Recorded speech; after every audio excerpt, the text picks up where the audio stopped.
Nah, sebelum pembelajaran kita mulai, Pak berikan dulu aplaus untuk pembelajaran hari ini. Pembelajaran hari ini adalah pembelajaran Pendidikan Agama Hindu semester 1 tentang Cadu Sakti melanjutkan pelajaran minggu lalu. Nah, yang minggu lalu sudah kita pelajari tentang Cadu Saktinya, mengenai pengertian Cadu Sakti, bagian-bagian Cadu Sakti, dan beberapa contohnya. Nah, sekarang kita akan masuk kepada Cadu Saktinya juga, tapi dengan implementasinya di dalam Cadu Sakti, implementasinya di dalam Tri Karate. Tri itu karane ya, bukan Tri Karate. Tri itu karane. Nah, coba bukunya dulu. Cari halaman yang mengenai Cadu Saktinya. Nah, sudah. Nah, sebelum Pak lanjut, Pak akan absen dulu. Nah, setelah Pak lihat semua kalian sudah lengkap, nah, kita akan mulai dengan tujuan pembelajarannya. Sebelum masuk tujuan pembelajaran, apa itu gamarnya? Selidiki dulu.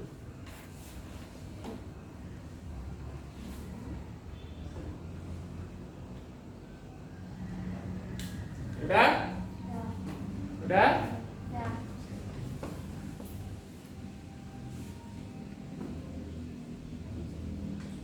Nah, seperti Pak bilang tadi, ini tentang materinya yang kita akan pelajari. Implementasi Cadu Sakti dalam ajaran Sri Ida Karana. Terus, nah inilah tujuan pembelajarannya hari ini. 1. Apa? Mengetahui implementasi Cadu Sakti dalam ajaran Sri Ida Karana. Yang kedua, menjelaskan contoh-contoh Cadu Sakti berkaitan dengan ajaran Sri Ida Karana. Nah, sebelum masuk kepada pembelajaran selanjutnya, apa yang disebut dengan cadu? Apa disebut dengan cadu? 4. Terus lanjut.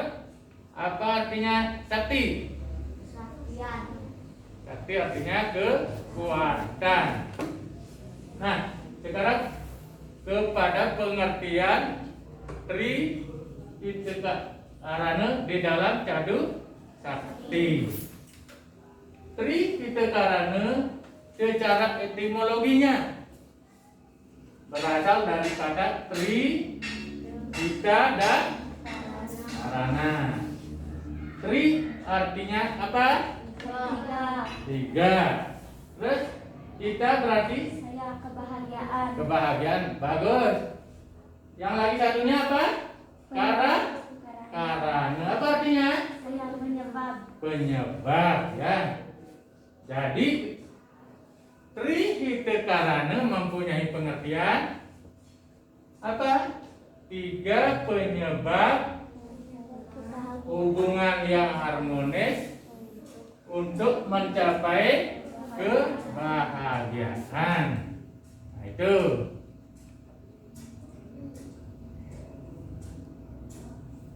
Kemudian di bagian-bagian Tri Ida Karana itu apa saja yang ada? Apa saja yang ada? Paryangan, pawongan, dan palemahan. Apa yang dimaksud dengan paryangan? Apa pengertiannya? Paryangan, apa pengertiannya? Apa yang dimaksud paryangan? sembahyang. Lagi, siapa lagi? Silakan dulu ungkapkan apa yang dimaksud dengan paryangan.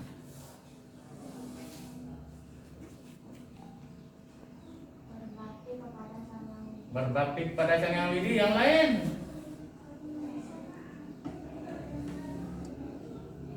Nah, coba lebih keras sedikit. Apa yang dimaksud dengan paryangan? Hah? Coba Pak kembalikan dulu lagi sedikit. Lagi sedikit. Pak kembalikan dulu.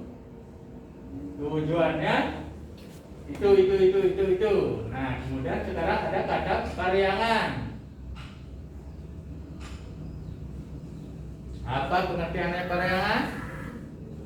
Tadi hubungan. Nah, terus sekarang hubungan manusia dengan Tuhan itu di paryangan, di tempatnya. Paryangan artinya tempat sucinya.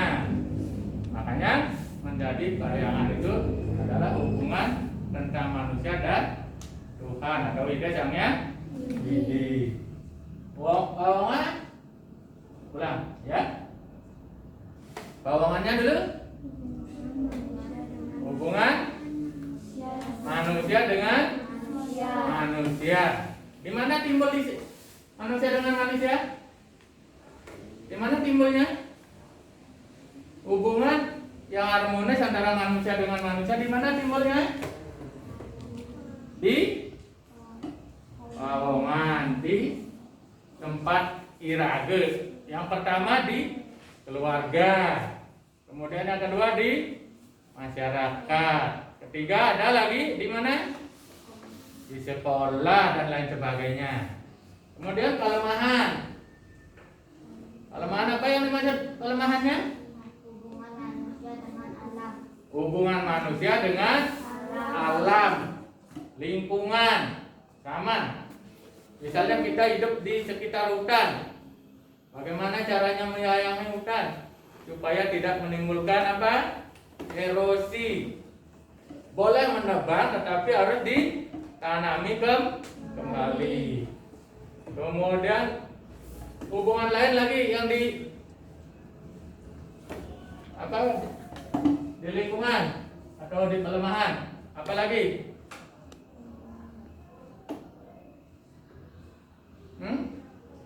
Apa lagi? Contoh-contohnya? Misalnya apa? Menyiram tanaman. Lagi? Membuat kebun untuk tanaman. Kebun untuk kesejukan, keharmonisan di keluarga boleh, di sekolah boleh. Nah, sekarang lanjut kepada masuk ke ada paryangan. Seperti Pak bilang tadi, apa itu paryangan? Paryangan adalah tempat kita mengadakan hubungan dengan ide Sang Yang Widi. Paryangan ada yang bersifat umum dan ada yang bersifat khusus. Yang bersifat umum, yang bagaimana dimaksud bersifat umum?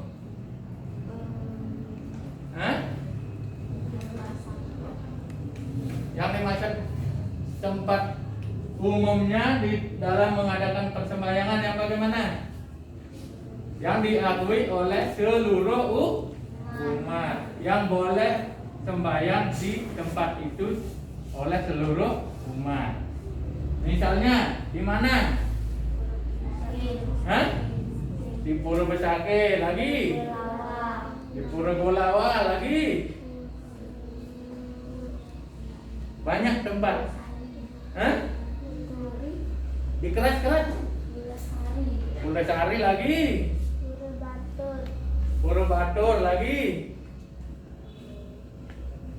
Di mana lagi? Nah, misalnya yang paling dekat kita, anggap saja Pura Desa. Tempat umum juga bisa orang-orang atau masyarakat Hindu yang sembahyang di Pura Desa. Kemudian bersifat khusus. Yang bagaimana bersifat khusus? Nah, itu contohnya. Yang bersifat khusus artinya salah satu bentuk kelompok yang memuja ide Sang Hyang Widi di tempat tersebut. Misalnya apa? Di pura melanting, pura pedagang ada, pura petani, pura nelayan. Nah, lalu mendapat perlindungan atas anugerahnya ide Sang Hyang Widi. Kalau di pura Segara, yang menyungsung siapa? Nelayan. Para nelayan, bagus. Kemudian di pura melanting, Pedagang. para pedagang, ya. Kemudian petaninya di mana dia dinyungsung? Ulan Sui. Ulun Suwi atau di Subak, ya. Kemudian profesinya apa lagi? Coba ada? Ada lagi? Tadi nelayannya sudah di Pura Segara ya. Kemudian petaninya di Ulun Suwi atau di Subak. Kemudian apa lagi? Nah, bisa kalian bayangkan, oh itu yang namanya pura khusus. Pura khusus, pura umum. Bagaimana cara membedakannya? Pura umum adalah tempat memuja ide Sang Hyang Widi untuk umat Hindu. Sekarang pura khususnya tempat memuja ide Sang Hyang Widi dalam manifestasinya sebagai Ista Dewata yang disungsung oleh beberapa kelompok tertentu, nih. Tuh.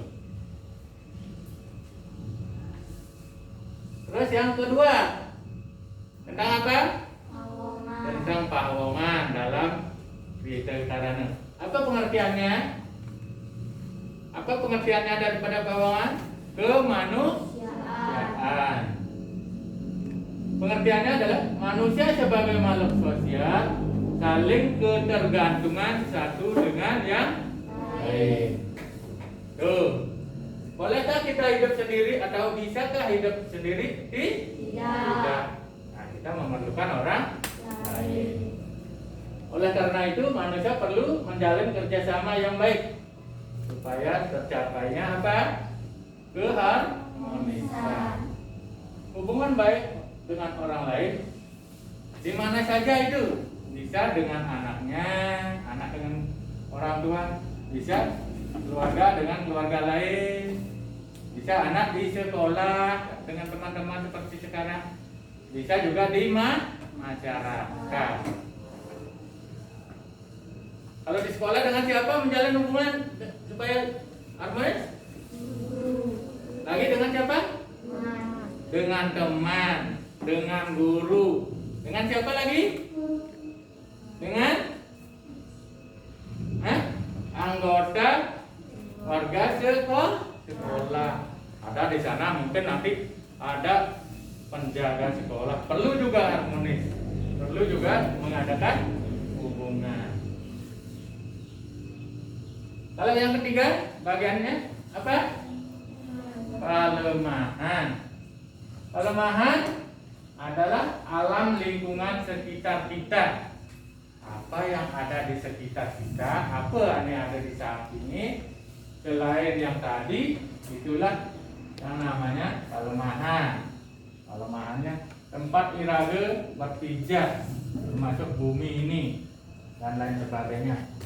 Nah, terus mengadakan hubungan yang baik antara tumbuhan, antara lingkungan kita, supaya lingkungan kita menjadi harmonis, kita menjadi senang, kita menjadi bahagia.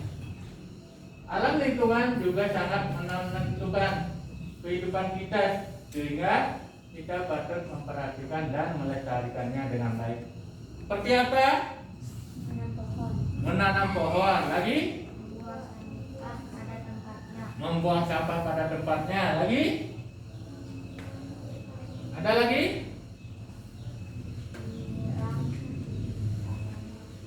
Nah, termasuk kepada binatang peliharaan kita atau binatang hewan lainnya, termasuk juga di sana. Memelihara dan melestarikan lingkungan. Lingkungan di sana tidak hanya tumbuhan, banyak di sana terkena. binatang juga bisa kena di sana. Tidak membuang sampah sembarangan. Pak berikan gambar begitu. Kemudian menanam pohon, Pak berikan gambar begitu. Nah, seandainya ada pendapat lain yang begini, bagaimana Pak bisa masuk di kelemahan? Ada yang bisa? Coba cari-cari dulu, dipikirkan. Ada?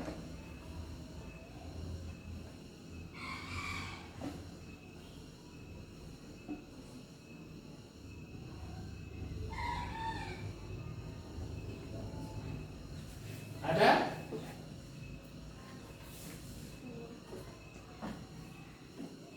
Bagaimana? Coba sambil dilihat bukunya. Buka bukunya. Ada ketemu atau tidak?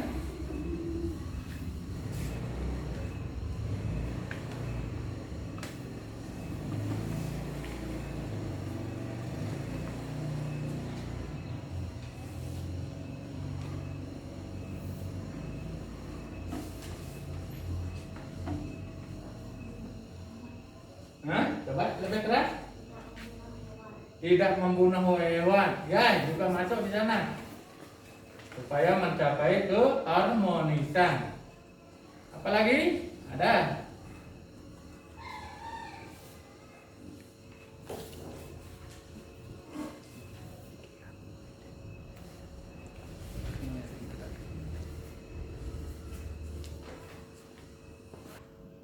Nah, setelah kita masuk kepada ketiga bagian daripada bagian Tritekarana, Parahyangan, Pawongan, Palemahan, ada sekarang pertanyaan Pak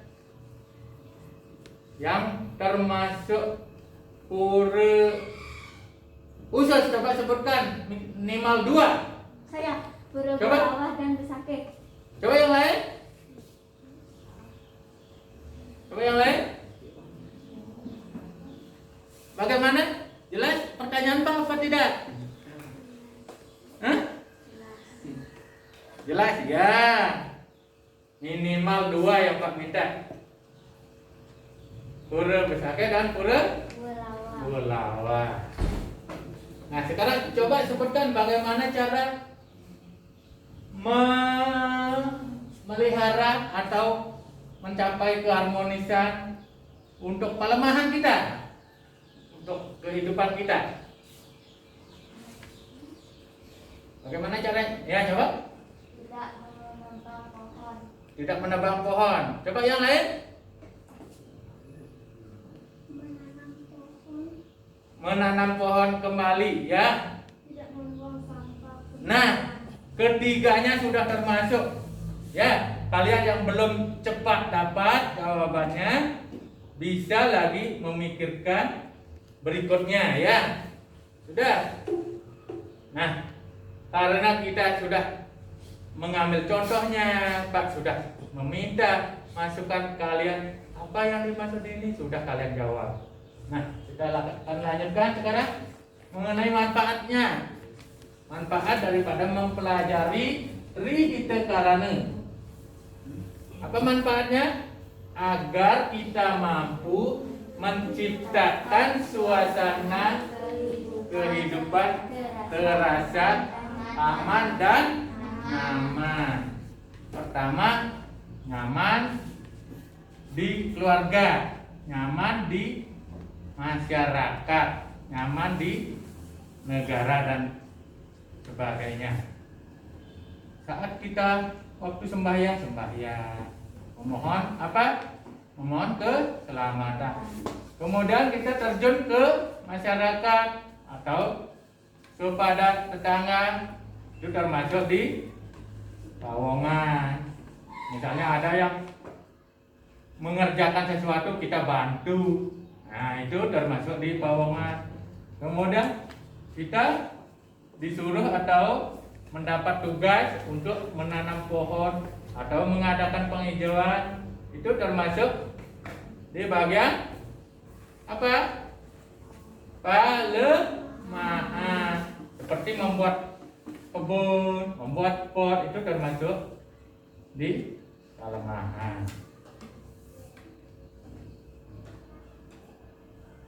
Nah sekarang kalian yang Pak perlukan untuk bertanya. Ada pertanyaan? Ada pertanyaan? Nah, masuk ke pertanyaan. Ada yang bertanya? Nah, coba. Boleh membunuh hewan? Boleh membunuh hewan. Ya, sudah Pak. Catat dulu. Lagi? Ya. Ya. Apa contoh kelemahan? Contoh pelemahan. Ya. Bagus pertanyaannya. Terus yang ketiga, Pak ambil 3 saja. Boleh membuang sampah sembarangan? Boleh membuang contoh sembarangan. Sampah. Oh, buang sampah sembarangan. Ya, sudah masuk ketiganya. Nah, sekarang pertanyaan pertama, bolehkah membunuh hewan? Temannya ada yang tahu? Tidak. Coba? Tidak boleh. Tidak boleh. Apa jawabannya? Tidak. Tidak. Yang lain bagaimana? Nah, di sini untuk mencapai keserasian, kelarasan dan kenyamanan tidak boleh sembarangan membunuh hewan. Tuh, jawaban nomor 1 tadi. Siapa yang mengajukan pertanyaannya? Ya. Yang kedua, contoh daripada pelemahan. Ada yang bisa memberikan contoh? Ada? Menanam pohon. Menanam pohon. Lagi ada yang bisa lagi memberi contoh? Menyiram tanaman. Ya, sudah bagus. Menanam tanaman, menyiram tanaman termasuk juga di dalam contoh pelemahan. Sudah mengerti? Tidak. Sudah ya. Yang ketiga sekarang. Yang ketiga, pertanyaannya, bolehkah membuang sampah sembarangan? Nah, coba. Tidak boleh. Tidak boleh. Di sini? Hah? Tidak. Nah, tentunya tidak Boleh. tidak boleh. Apa sebabnya? Sebabnya sekarang supaya mencapai keserasian Yang bersih. Bisa menyebabkan banjir. bisa menyebabkan penyakit, bisa menyebabkan banjir di musim hujan dan lain sebagainya. Nah, kita lanjutkan. Pak sudah mengambil 3 contoh atau 3 pertanyaan dari kalian. Ada yang dapat menyimpulkan? Nah, simpulannya seperti ini. Dalam ajaran Trihita Karana, konsep dasar pembangunan masyarakat Hindu yang meliputi 1. Paryangan, 2. Pawongan, dan 3. Pelemahan. Di dalam paryangan yang mempunyai arti mewajibkan kita agar selalu ingat dan sujud bakti kepada Ida Sang Hyang Widi. Kemudian pawongannya mewajibkan kita agar selalu membina hubungan yang harmonis sesama teman dan masyarakat. Pelemahannya mewajibkan kita untuk menjaga dan melestarikan lingkungan. Nah, sebelum selesai pembelajaran hari ini, seperti ini nanti akan Pak bagikan tugas di rumah, bukan di sekolah. Ya, nanti tugasnya akan dikumpulkan di pertemuan hari 1 minggu ke depan. 1 minggu ke depan. Seperti ini nanti tugasnya yang Pak akan berikan, ya. Seperti ini, ya. Nanti lagi sebentar Pak bagikan nomor 1 sampai nomor 5. Itu tugas yang akan kalian buat. Kemudian ada tambahan tugas lagi 1. Tugas membuat clipping. Tugas membuat clipping bagaimana? Ada yang sudah tahu bagaimana caranya membuat tugas clipping? Apa? Bagaimana? Membuat tugas kalau ada surat kabar digunting langsung ditempel di buku gambar. Yang lain bagaimana caranya? Sama pendapatnya dengan Budiwati? Sama. Nah, kalau membuat clippingnya, cari dulu koran-koran yang berhubungan dengan yang Pak minta. Dalam hal ini Pak minta yang berhubungan dengan Sri Hide Karane. Dicari yang berisi gambar, berisi kalimat, digunting, nah sebagiannya, kemudian ditempel di kertas gambar atau kertas manila, boleh. Nah terus tugasnya juga dikumpul di pertemuan minggu depan. Sudah mengerti? Sudah? Tidak. Nah itu mengenai tugas-tugas yang kalian nanti akan setor di pertemuan berikutnya.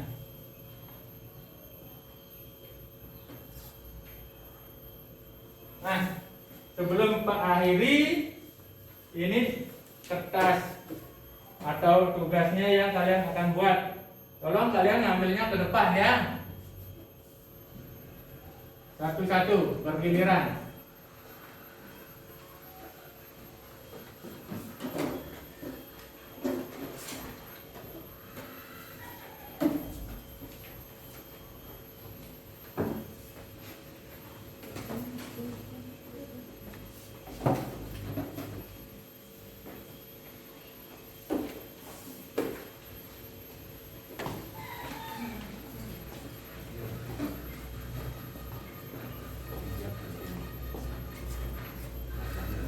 Nah, sudah?